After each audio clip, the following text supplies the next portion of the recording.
Hey everyone, welcome back to Pats of Play. It's Valentina. And Rory. Today we're going to be talking through some options that you might have if you haven't been recruited yet and you're still interested in playing college soccer. Before we talk through some of those, we're going to talk about our question of the day. Our question today is, what is your favorite sport to watch besides soccer? I would say probably professional cycling, specifically road biking. I think like the Tour de France, pretty much, if anyone knows what that is. There's a bunch of tours throughout the year, so it's super fun to follow, and they're just super action packed and not like any other sport. Do you think you'd ever make your way out to one of them to watch in person? It would definitely be cool, and it kinda seems like a once in a lifetime thing that you have to do, but I also think it's definitely one of those where it's a little better to watch on TV because you get the, like, bird's eye view from the helicopter and everything, so maybe once, but definitely it's fun to watch on TV. Yeah, and I would say you if you go in person, it's more for the ambiance and Yeah, the environment. definitely. What about you? Mine is definitely tennis. I love watching tennis. I think it's a very fun sport to watch. What's your favorite Grand Slam? That's a hard question because the US Open has a special place in my heart 'cause it's the only one I've been to. Mhm. They're all a lot of fun to watch, and I wish I could tune into more of the VTA tournaments that are smaller, but it's so hard to stream them on TV. They're just on specific channels that I don't have Yeah, access to. I've noticed that too. Yeah, but I do like all of the Grand Slams. If I had to put a second, I'd probably go Wimbledon, but Mhm. also the US Open's a fun environment as well to Yeah. be. All right. So let's start talking through some of the scenarios for not having been recruited. And specifically, this is around that time when you're a high school soccer athlete and you're playing probably lots of club games and you've been very involved in the whole recruiting process, which, as we know from previous episodes, can be very overwhelming. There's a lot of different things that you have to navigate. It's like an added part time job on top of Mhm. school, on top of club soccer commitments. So if you're feeling all of that and you're juggling all of those things, we have definitely been through that and we know what it's like to have to spend a lot of hours of your day in emailing, going to ID camps, going to tournaments and all that. Yeah, and it's just such a unique experience that it's really hard to get a advice from other people because it's so specific to you. So we want to walk through scenarios and questions that we've seen and heard and just kind of give our thoughts on what we've seen other people do, and so we can give you guys the most valuable experience. Yeah, and hopefully at this point you've gathered that our most important piece of advice and perspective in general is that the most important thing here is to find a lane where you will thrive and that will help prepare you for your long-term goals, whatever those might be. First scenario that I have as an example when thinking of our own experiences is I'm a sophomore, let's say, and I haven't heard from any schools yet. Everyone else on my team has been hearing from coaches. What do I do? Yeah, so as a guy in high school, this is very normal because the coaches cannot actually talk to you until the summer going into your junior year of high school. So if your teammates and other people you know have been getting emails from schools, it's most likely just invitations to ID camps. And so you're not behind at all, but this is a good time to get ahead. Yeah, and I think on the women's side, generally, it's similar, but there are definitely differences in the volume of schools that exist as options that you can reach out to.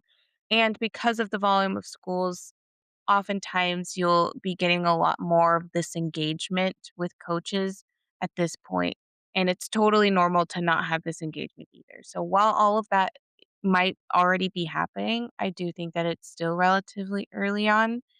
And in general, the way I like to think of it is that your timing is honestly relative to what your goals and your overall Mhm. experience are. So I don't think that it's early or late. I think that you can just keep taking small steps to engage with coaches, to get exposure, attend ID camps, to spend some time on putting together a highlights video. And again, just taking it one day at a time and setting those small goals that you can tackle so that over time it feels less overwhelming. So, again, never too early to take some action, but you're certainly not behind if that's not where you are. Right. Another scenario that I can think of is relatively similar, but a little bit different in the timing. So, let's say I'm a junior, I still haven't experienced any outreach, and I'm starting to feel like I'm falling behind as well. What are my options here? Yeah, so again, I wouldn't say you're behind, but this is really the time to get going. Junior year, for me personally, is when I started hearing back from coaches and doing some visits and talking with coaches on the phone. So this is really the year where Division 1 specifically starts doing a lot of their recruiting for the Americans that are gonna be brought in. And so, if your goal is really Division 1, then I would say now is the time, get out there, get going, emails, everything you can, ID camps, making sure everything you do is targeted, like we said, so you're not wasting your energy on schools that you don't wanna go to and wouldn't be a good fit. But also, if your goal isn't Division 1, you're thinking more Division 2 or Division 3, then this is very normal. That recruiting process usually happens towards the end of junior year, early senior year. But regardless, this is a great time to get out there and just kind of do everything you can to put yourself in a good position. Yeah, I really like that answer. And I think we've said this a lot before. There's a level for everybody. I think you just have to get clear on your goals. If your goal is to play at all, there's definitely going to be a place for you somewhere. It's just a matter of taking the right steps in order to get to your goal. Mhm. Okay, this one's a little bit of a different question, but I definitely see and have heard a lot of people asking this in my experience. So, what if I'm playing on a lower level team at my club? So, let's say I'm on the B or the C team. Does that automatically mean that I won't get recruited or get any looks from college coaches? No, definitely not. And this goes really well off what you just said on there being a level for everybody. I think if this is your scenario, then maybe you're not gonna be getting looks from the top Division 1 schools, but there are so many other schools. There's so many Division 2 and Division 3, NAIA, all out there, all with more programs than Division 1, and those are all very realistic options. Maybe your club isn't going out and getting invited to a bunch of college showcases, but this is a great time to get some exposure for yourself, whether that be ID camps or anything like that. And one thing I would add to that too from my own experience is that I remember sometimes during big tournaments when all of our club team levels were playing in the same tournament, just each one in their respective level. So let's say the B team was playing on field 16. I do remember some college coaches that were a part of Division 2, Division 3, NAIA schools.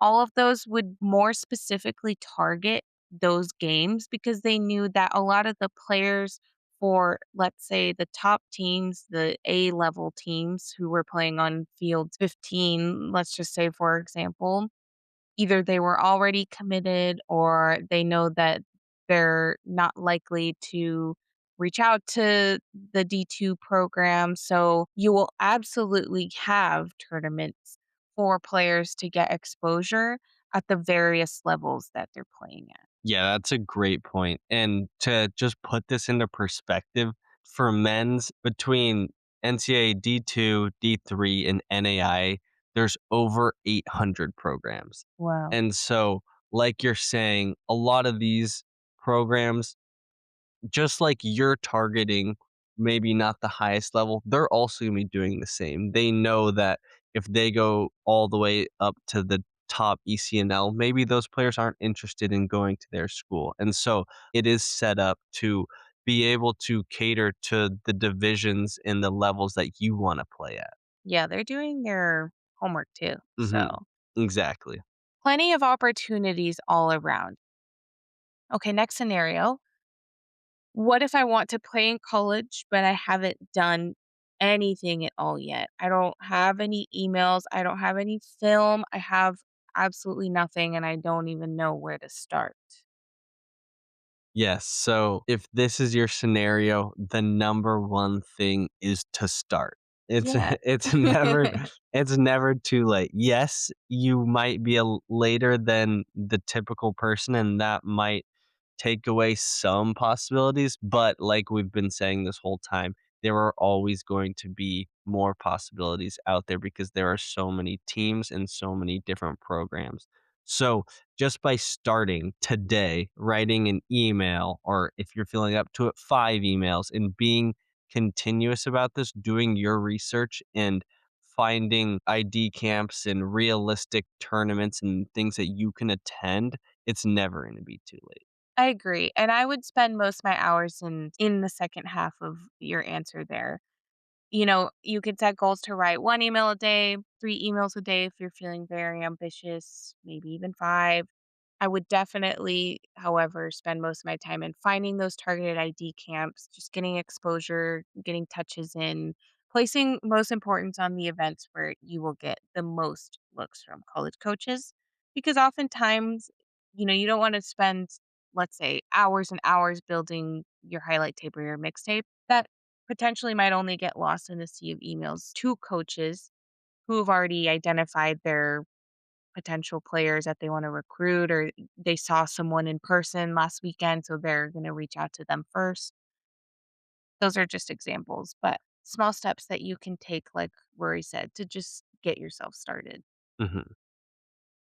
Another example I have is related to ID camps. And let's say I've been to many ID camps. I've been spending lots of my time, lots of money, lots of energy in those, but still I have heard nothing, still no feedback, no follow through from coaches or any sort of sign that they might be interested. What do I do from here? Well, one great thing you could do is listen to our ID Camp podcast from earlier. Yeah, that one's helpful. But also, besides that, I would say this would be a very good opportunity to sit down and think about the ID camps that you've been to, what schools have been there, and the reasons why you went. Yeah, make sure your reasons are specifically tied more towards getting looks from the program that you're specifically interested in, because it is a fact that ID camps are to get you to spend money. So you might as well make it worth your while, because it is a great opportunity to get looks. However, you want to make sure that it is done strategically so that you're not spending thousands and thousands of dollars when the program that you're specifically interested in isn't even going to show up to the ID camp. Yeah, and like we've said before, using these ID camps has to be very strategic because they are set up to get money and there are going to be a ton of kids there. And so if they're not specific to your goals, then it's going to be very hard to get responses. So I would say sit down and think about what schools and what level you want to play at, and then readjust and think of the best camps that you can go to that'll get you the exposure to those specific schools that you want to go to. And then another thing I would also think when you're considering spending time and money and energy in an ID camp is going back to the key role that your club coach plays in your recruiting process. I would definitely lean on whoever your coach is to beforehand have them give that college coach a plug to the fact that you're going to be at this camp, or things that have been going well in the season with your performance with your team, etc. And then following up after the fact with feedback on how you did, and just kind of keeping the conversation going. In my experience, that's been something that has for sure kept me as a player top of mind for a college coach that, again, is probably inundated with emails, with players' names, players' faces. It's really difficult to make yourself stand out, but having the right support via your club coach is going to be a huge help. Yeah, I that is a great point, and also building on that, you can go to your club coach and ask them who they know and what schools they suggest, what ID camps they suggest, because like you said, any sort of precursor that can get you on the coach's mind is gonna take you so much farther than just blindly showing up to a camp. Yeah, that was very well said. And I really like that answer. In the next scenario, sort of similar to our first two scenarios, but again, slightly different timing. And I think this one's a little bit more specific. Say I'm a senior and I don't have anything lined up. What now?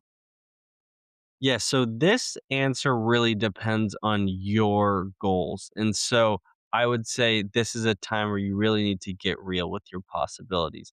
If your goal is just Division 1, then it is quite late in the recruiting process. I did have a couple teammates who committed Division 1 early on in senior year, so that's definitely possible, but if you haven't really had many talks or looks at all, then maybe you need to adjust your view and think of how a better, more realistic way to get to Division 1 is rather than just straight there.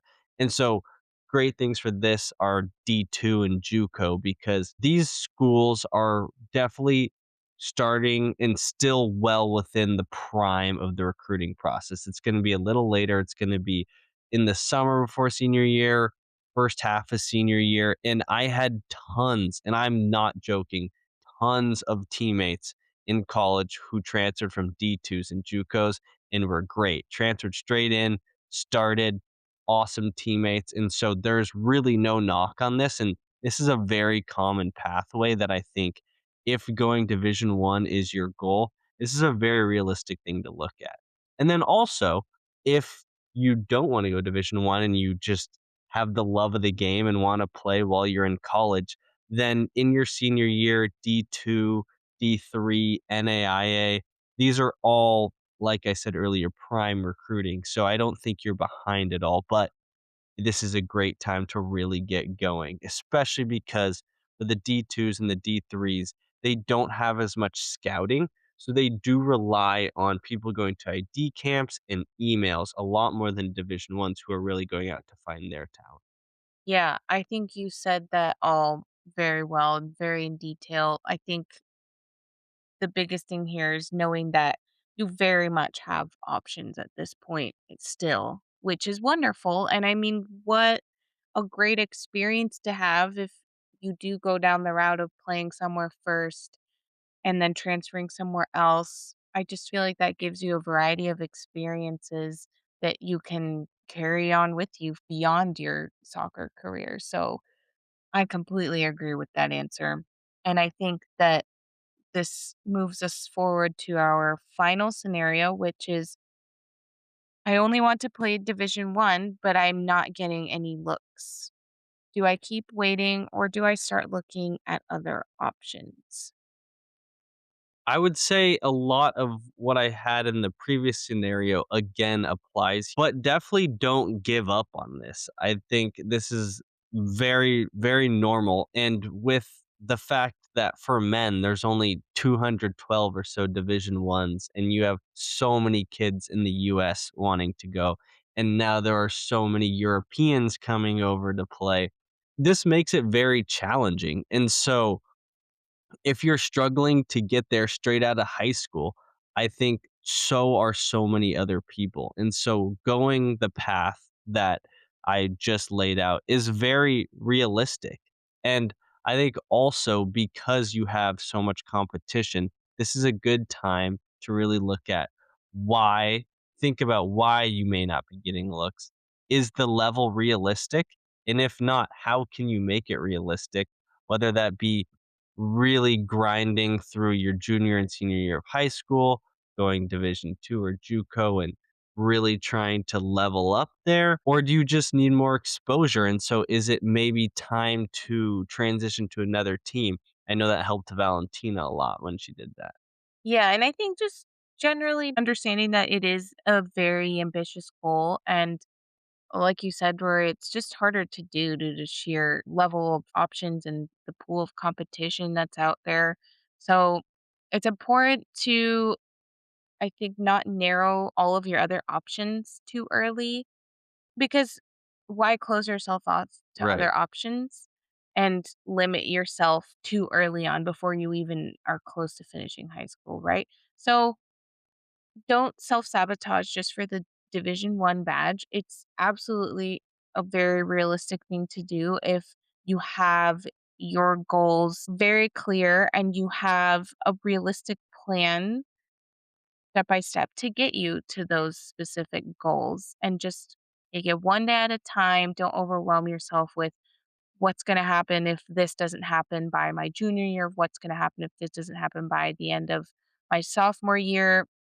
I think just taking it one step at a time and knowing again that the most important takeaway is that you just have to follow your own path and prepare yourself for your own specific long term goals, whatever future plan that you might have in mind. If you don't have one, just doing what you think will best benefit you in both program fits, program values, the team environment, all the things that we love to talk about here on the podcast. Yeah, I totally agree with that. Thanks so much for listening in today. As usual, if you have any questions or thoughts, things to share, please reach out to us. We hope to see you next week. See you all next week.